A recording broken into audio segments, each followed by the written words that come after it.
출애굽을 한 지 언 38년이나 이제 지났습니다. 물리적 시간으로만 보면은 몇 달도 안 걸릴 그 가나안의 당도를 38년이 되도록 들어가지 못하고 이 광야 생활을 하고 있는 이스라엘입니다. 38년을 이제 광야에서 훈련을 했으면 성장과 또 성숙이 있어야 하지만 안타깝게도 이스라엘은 여전히 38년 전이나 38년 후나 별반 다를 바가 없습니다. 어떤 부분에서는 더 후행적인 모습을 보여주는 것 같아서 많은 안타까움을 자아내고 있습니다. 2절을 보시면 회중이 무리 없으므로 모세와 아론에게로 모여드니라. 백성이 모세와 다투어 말하여 이르되 우리 형제들이 여호와 앞에서 죽을 때에 우리도 죽었더라면 좋을 뻔하였도다. 이 모습은 불과 우리가 이전에 성경에서도 상고했듯이 이 36년여 전에도 보인 모습이었습니다.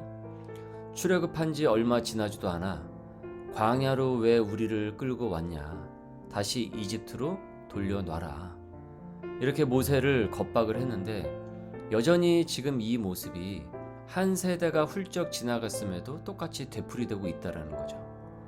그 이스라엘의 비극은 이 광야에 있어서 비극이 아니고 시간이 지났음에도 불구하고 그 광야에서 성장과 성숙이 전혀 이루어지지 않았다는 데 있습니다. 광야에서 닦이고 배우고 성장되어서 단단한 이스라엘, 가나안에 입성할 만한 역량을 갖춘 그 믿음의 공동체가 되었어야 하는데 그러지 못한 것이죠. 그러니까 이를 보면은 광야에 있기만 하다고 해서 자동적으로 알아서 사람이 바뀌고 변화하는 것은 아니라는 것을 보게 돼요. 교회를 오래 다닌다고 해서 여러분 그 사람이 다 바뀌는 것은 아닙니다. 교회를 오래 다녀도 처음 교회에 나왔을 때나 세월이 훌쩍 지난 지금이나 별반 다를 바 없을 수가 있습니다. 똑같은 광야를 경험을 해도 그 광야를 바라보는 믿음의 시야가 성장과 성숙을 결정을 한다라는 거죠. 고난의 경험이 많다고만 해서 여러분 사람이 변하지는 않습니다. 고난이 고생스러운 삶으로 끝나지 않기 위해서는 언제나 하나님의 섭리를 바라보는 믿음의 시야가 있어야 그 고난이 인내를, 연단을 소망으로 이끌어냅니다. 마찬가지로 우리가 교회를 통해서 신앙생활을 하고 매해 횟수가 지날 때마다 우리가 나이를 먹고 또 우리의 신앙의 연수도 나이를 먹게 되는데 우리의 그 믿음의 그 중심이 어디에 있는가에 따라서 우리가 신앙의 연수가 오래되면 오래될수록 더 성숙과 성장과 그 안에서 소망의 열매가 열리게 되는 것이지, 만약에 그런 것이 없으면 그는 그저 나이를 먹듯이 그저 신앙의 연수만 그저 행정적으로 나 몇 년 신앙생활 했다 이렇게 그냥 기록이 될 뿐입니다. 사실 이스라엘의 이 광야 여정은 가나안에 들어가는데 이 주요한 트레이닝의 그 장이 될 수 있었습니다. 단련이 되고 성장한 이스라엘로 이 가나안을 정복을 할 수가 있었어요. 그런데 40년 내내 지금 이와 같은 문제로 모세와 아론을 들들 볶고 또 서로 간에 다투고 진정 배우고 익혀야 할 것들은 제쳐두고 그것을 놓쳐버렸습니다. 원망, 불평, 불화, 다툼, 악한 언행 등만 더 발전되고 말았어요. 나는 인생의 광야 여정에서 무엇을 배우고 익히고 있습니까? 나는 주님의 섭리를 믿으며 믿음의 말을 전합니까? 원망과 악한 말로 이 중요한 광야 수업을 망치고 있습니까? 모세는 이런 회중의 소리를 오늘 본문의 이 시점까지 38년 내내 듣습니다. 그러니까 복교도 너무 많이 복긴 거죠. 그러나 모세와 아론은 먼저 하나님께 무릎을 꿇습니다. 머리를 숙이며 하나님의 뜻을 간구를 해요. 6절 모세와 아론이 회중 앞을 떠나 회막문에 이르러 엎드리매 여호와의 영광이 그들에게 나타나며 여호와께서 모세에게 말씀하여 이르시되 지팡이를 가지고 내 형 아론과 함께 회중을 모으고 그들의 목전에서 너희는 반석에게 명령하여 물을 내라 하라. 내가 그 반석이 물을 내게 하여 회중과 그들의 짐승에게 마시게 할지니라. 모세와 아론은 자신들의 힘으로 문제를 해결할 수 없음을 알고 즉시 회중을 떠나 회막문 앞으로 나아가서 엎드립니다. 그러니까 이렇게 자기 한계를 알고 죽게 엎드린 자에게 여호와의 영광이 임함을 보게 돼요. 본문에서. 이어 지팡이로 물을 내라고 모세에게 말씀을 하시죠. 그러니까 하나님의 주시는 힘으로 할 때 물이 나오게 되는 겁니다. 내 혈기와 분노가 아닌 기도하며 주님이 주시는 그 힘으로 내게 맡기신 연약한 그 영혼들, 미숙한 영혼들에게 다가갈 때 주님은 나로 하여금 그리스도의 생수를 그 유약한 영들에게 마시도록 하십니다. 요한복음 7장 38절 나를 믿는 자는 성경의 이름과 같이 그 배에서 생수의 강이 흘러나오리라. 비록 쉽지 않은 우리가 생활을 하고 있고 광야의 터전에 있다고 할지라도 우리가 이런 상황에 처해질 때마다 오늘 이 본문의 말씀을 생각을 하면서 주님 앞에 엎드린다면 주님께서는 우리의 그 엎드림과 겸손함을 통해 메마른 그 광야에 생수의 강이 흘러나오도록 역사하실 것입니다. 다음으로 10절과 13절을 보시면요. 모세가 그 명령대로 여호와 앞에서 지팡이를 잡으니라. 그러니까 여기서 이제 모세가 그 지팡이를 잡습니다. 주님의 말씀대로. 그런데 그 이후에 보여지는 그 모세의 그 행동은 이전과 많이 달라요. 10절 모세와 아론이 회중을 그 반석 앞에 모으고 모세가 그들에게 이르되 반역한 너희여 들으라. 우리가 너희를 위하여 이 반석에서 물을 내랴? 모세가 그의 손을 들어 그의 지팡이로 반석을 2번 치니 물이 많이 솟아나오므로 회중과 그들의 짐승이 마시니라. 여호와께서 모세와 아론에게 이르시되 너희가 나를 믿지 아니하고 이스라엘 자손의 목전에서 내 거룩함을 나타내지 아니한 고로 너희는 이 회중을 내가 그들에게 준 땅으로 즉 가나안 땅으로 인도하여 드리지 못하리라. 이스라엘 자손이 여호와와 다투었으므로 이를 무리바 무리라 하니라. 여호와께서 그들 중에서 그 거룩함을 나타내셨더라. 모세는